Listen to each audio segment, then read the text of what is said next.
Hello everyone. Today we start कर्णगत रोग विज्ञानी कर्ण रोग आचार्य सुश्रुत भाव प्रकाश योग रत्नाकर गद्य निग्रह ने 28 माने, वाघभट्ट ने 25, शारंगधर ने 18 और आचार्य चरक ने 4 वातज पितज कफज और सन्निपातज। प्रत्येक कर्ण में एक एक अस्थि संधि व पेशी होती है। अंतः स्रोत में शंखावर्त संधि होती है। इसको याद रखेंगे, इंपॉर्टेंट। कर्णगत रोग 28 आप लोगों को सुश्रुत का पढ़ा रहे हैं, तो सुश्रुत के अनुसार आपको याद रखना है। भाव प्रकाश योग रत्नाकर और गद्य निग्रह ने भी इतना ही बोला, दोबारा इसलिए कि आप लोगों को याद रहे। कर्णशूल कथितो दुराचर है, यह रोग दुष्चिकित्सा है। वाग्भट ने दोषानुसार कर्णशूल के 5 भेद बतलाए, वात पित्त कफ सन्निपातज और रक्तज। विदेह ने मूर्छा दाह ज्वर कास हृल्लास वमतु तथा उपद्रवा कर्णशूले भवंती एते मरिष्यत। याद रखेंगे। कर्णनाद शृणोति शब्दान विविधांस तदा नरः प्राणादमेन कथयंती चामयम। अकॉर्डिंग टू मॉडर्न टेनेटस इसको बोलते हैं। वायु के आघात से कर्ण में अकस्मात बारंबार अनेक प्रकार के शब्द मनुष्य को सुनाई पड़ते हैं। कर्णनाद का अर्थ है ढोल जैसी आवाज आना कान में। माधव निदान ने कर्णनाद का लक्षण लिखा कि कर्ण स्रोत स्थिते वाते शृणोति विविधान स्वरान, विविध प्रकार के शब्दों को सुनाई देता है। जैसे भीरी के मृदंग के शब्द आदि का कर्णनाद कहा गया है। कर्ण बाधिर्य माधव निदान ने क्या कहा, यदा शब्द वहम वायु स्रोत आवृत्त तिष्ठति, कि वायु स्रोत जब शब्द वह स्रोत उसको आवृत्त कर लेता। शुद्ध श्लेषमान्वितो वापि बाधिर्यम तेन जायते, और कफ के आवरण के कारण बाधिर्य उत्पन्न होता। कहते हैं तृष्णा वेग निग्रह तथा विधुर मर्म पर आघात से बाधिर्य सुनाई देना बंद हो जाता है। असाध्य बाधिर्य बालक के अंदर, वृद्ध के अंदर और 1 वर्ष पुराना। कर्णकश्वेड श्रम त अक्षया दरुक्ष कषाय भोजनात् समीर्ण शब्द पथे प्रतिष्ठित विरिक्त शीर्षस्य च शीत सेविन। श्रम धातुओं का क्षय, रुक्ष अन्नपान, कषाय भोजन का सेवन, शिरोविरेचन कर्म करके शीत पदार्थ का सेवन कर्णश्वेड का कारण है। मोस्ट इंपॉर्टेंट माधव निदान क्या कहते हैं, वायु पित्त आदि भी युक्तो वेणु घोष उपपम स्वनम। वेणु के जिस प्रकार से घोष आवाज आती है कानों में, वो कर्णकश्वेड है। कर्ण संस्राव सिर में शत जल में डुबकी कर्ण विद्रधि के पकने से कर्ण संस्राव। कर्णकंडु कफज रोग है। मारुत कफ संयुक्त, कहता है मारुत शब्द का अर्थ है वायु, वायु और कफ मिलकर भी उत्पन्न करते हैं। कहता है मारुत कफ संयुक्त कर्णे कंडु करोति। कर्णगूत कफ का पित्त के तेज के द्वारा विशोषित होने पर, विशोषिते श्लेषमणि पित्त तेजसा, कर्णवर्ती भी कर्णगूत को कहा जाता है। ये याद रखेंगे, इंपॉर्टेंट है। नेक्स्ट है कर्ण प्रतिना शीर्षो अभितापन। माधव निदान ने कहा शीर्षो अर्ध भेद कृत, आधे सिर में दर्द। कर्णगूत कर्णमल को प्राप्त होकर दोषों से विलयित चल होकर नासा तथा मुख के द्वारा बाहर निकलने लगता। नोट करें कर्णकंडु वात युक्त कफ, कर्णगूत पित्त युक्त पित्त श्लेय ऊष्मा से शोषित कफ, कर्ण प्रतिना वात पित्त कफ तीनों दोष दूषित। कृमिकर्ण मधुकोश ने निमि कृमि कर्णंतु तम विद्यात सन्निपात प्रकोपजम। कर्ण विद्रधि प्रथम शत अभिघात द्वितीय वातादि दोष के प्रकोप से। कर्णपाक पित्त कोप, तो पित्त के कारण कोप होता है। विकोत विक्लेद करश्च कर्णयो। पूतिकर्ण अवेदनो वा अपि अथवा, बिना दर्द के। सवेदनो घनम स्रवेत पूति, और वेदना के साथ घन रूप से पस का बाहर निकलना। कर्णर्ष 4 हैं, कर्णशोफ 4 हैं, कर्ण अर्बुद 7 हैं। कर्णपालीगत रोग सुश्रुत ने माने 5, शारंगधर ने माने 7। कर्णपालीगत उपद्रव माने 10। वाग्भट्ट कहते हैं कूचिकर्णक असाध्य वायु के कारण गर्भावस्था में शुष्कली के संकुचित होने से। तंत्रिका याप्य वायु के कारण कर्णपाली पतली तृणा एवं तंत्री वीणा के समान हो जाती, तृण एवं तंत्री वीणा के समान हो जाती। वाग्भट ने उन्मथक को गल्लीर नाम से भी कहा है, कर्णपालीगत, याद रखेंगे। शारंगधर ने कर्ण मूलगत रोग संख्या 5 मानी, वात पित्त कफ रक्त और सन्निपातज। 21वां अध्याय कर्णगत रोग प्रतिषेधम, सामान्य चिकित्सा क्या बतलाते हैं, याद रखेंगे। घृत का पान करवाएंगे, रसायन औषधियों का सेवन करवाएंगे, व्यायाम का परित्याग, सिर को छोड़कर स्नान करवाएंगे, ब्रह्मचर्य का सेवन करेंगे एवं अधिक वार्तालाप नहीं करेंगे। कहता बला तेल का प्रयोग करेंगे। शतपाकम बला तैलम प्रशस्त चापी भोजने। कर्णपूर्ण शारंगधर योग रत्ना करने, कर्ण रोगों में 100 मात्रा 100 गिनने तक, कंठ रोगों में 500 मात्रा, शिरो रोगों में 1000 मात्रा। मात्रा उसे भी कहते एक बार पलक झपकाना और बंद करना, खोलना और बंद करना, और घुटने के ऊपर एक बार हाथ को घुमा लेना, वो भी मात्रा ही। समय काल औषधों के रस से कर्णपूर्ण प्रातः काल करना हो तो भोजन के पूर्व,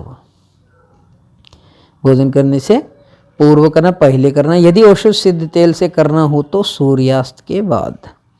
चतुर्विध स्नेहपूर्ण कर्ण वेदना को शांत करने के लिए कान में पूरित करें। दीपिका तैल वेरी इंपॉर्टेंट, बृहद पंचमूल का 18 अंगुल लंबा टुकड़ा, देवदारू कुष्ठ और सरल काष्ठ की लकड़ियों से भी दीपिका तैल बनाकर कर्ण पूर्ण करके कर्णशूल नष्ट करें। भैषज रत्नावली 8 अंगुल लंबा, यहाँ देखेंगे 18 अंगुल लंबा है, यहाँ पे 8 अंगुल लंबा बृहद पंचमूल का टुकड़ा लेता है दीपिका तैल में। भैषज रत्नावली अर्क अंकुर स्वरस, कर्णशूल में अष्टमूत्र, श्लेष्मज कर्णशूल चिकित्सा में कहता है इंगुदी सर्षप स्नेह, इंगुदी का और सर्षप तैल स्नेह स कफे पूर्णे हितौ। बाधिर्य में बिलवादी तैल का प्रयोग करेंगे। भैषज रत्नावली का है यहाँ पर शार तैल, इंदुवटी कर्णनाद में प्रयोग करो। सारीवादी वटी अनुपान के रूप में दारोष्ण दुग्ध लेना है, शतावरी स्वरस लेना और चंदन का जल लेना। भैरव रस ले सकते हैं। योग रत्ना करें समुद्र फेन चूर्ण पूए श्राव में लगाने के लिए बोला। रासनादि गुग्गुल वात रोग में, कर्ण रोग में, शिरो रोग में और भगंदर में। कृमिकर्ण चिकित्सा कहता है वार्ता कुधूम सार्षप स्नेह, गोमूत्र में हड़ताल को दे। कर्णक्षवेड में कर्णक्षवेड हिते तैलम सार्षप चैव पूर्णम, यहाँ पे सब जगह आप लोग देखेंगे सरसों के तैल के, सार्षप माने सरसों के तैल के लिए बोलता है। कर्णपाक में रोग की चिकित्सा पैतृक विसर्प के समान करनी चाहिए। योग रत्नाकर शौनाक तैल त्रिदोषज कर्णशूल को नष्ट करता है, शौनाक तैल याद रखेंगे।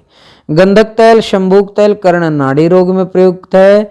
चरक ने शार तैल, हिंगवादी तैल, गंध तैल समस्त कर्ण रोगों को नष्ट करने हेतु प्रयोगार्थ बोले हैं। नासागत रोग विज्ञानी 22वां अध्याय सुश्रुत ने 31 नासा रोग बोले। सुश्रुत का पढ़ रहे हैं तो सुश्रुत का जरूर पता होना चाहिए। योग रत्नाकर और भाव प्रकाश कहते 34 हैं। नासागत रक्त पित्त के उन्होंने 4 भेद बोल दिए। शारंगधर वाग्भट 18 याद रखेंगे। चरक कहते निश्चित संख्या नहीं कही है।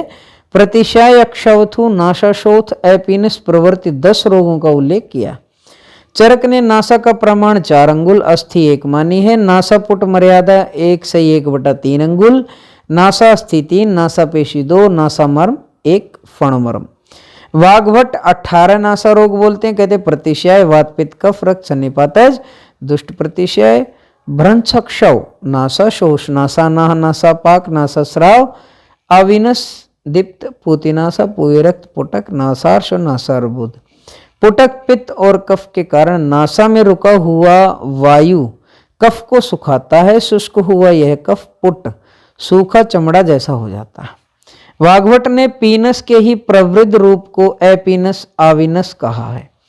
वाग्भट दुष्ट पीनस याप्य तथा शेष साध्य, इसमें यक्ष्मानाशक कृमिनाशक चिकित्सा व यापन करना चाहिए। एपीनस अनाह्यते यस्य विधूमयते प्रक्लिद्यते शुष्यति चापि नासा। मोस्ट इंपॉर्टेंट न वेति यो गंध रसांश्च जंतु जुष्टम तत्त अनिल श्लेष्म भवम विकारम ब्रूयात प्रतिशय समान लिंगम। कहता है वात और कफ की दृष्टि रहती है। भाव प्रकाश पीनस भेद पक्व और अपक्व। भागवत 2 स्वतंत्र रोग माने पीनस और अपीनस। पूतिनस्य लक्षण दोषय विदग्धई गल तालु मूले संवासितो निरेति पूति मुख नासिकाभ्याम। विदेह कहता है कफ पित्त असृग रक्त मिश्रम, तीनों according to modern atrophic rhinitis और ओजेना। कहता है नासिका पाक कुपित पित्त, वहां पर छोटी छोटी फुंसियां या पीड़िकाएं उत्पन्न करके नाक में विशेष रूप से गीलापन व कोथ एब्सेस फॉर्मेशन उत्पन्न हो जाता है। चरक नासापाक में रक्त तथा पित्त दोनों की दुष्टि के कारण माना। याद रखेंगे नासागत रक्त पित्त चतुर्विधम द्विप्रभवम द्विमार्गम वक्ष्यामि भूय खलु रक्त पित्तम।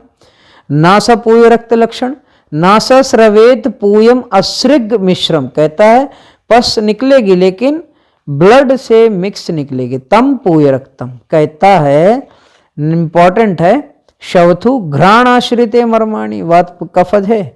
नासिका में आश्रित श्रृंगाटक मर्म के दूषित होने पर वहां का वायु बार बार वह शब्द करता हुआ नासा से बाहर आता है। According to modern it is called as allergic rhinitis और वैसोमोटर राइनाइटिस।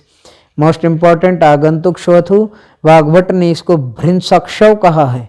विघटिते अनिल क्रुद्धो रुद्धम श्रृंगाटकम व्रजेत विवृतः क्रूते अत्यर्थम अक्षवथु स भृंसक्षव।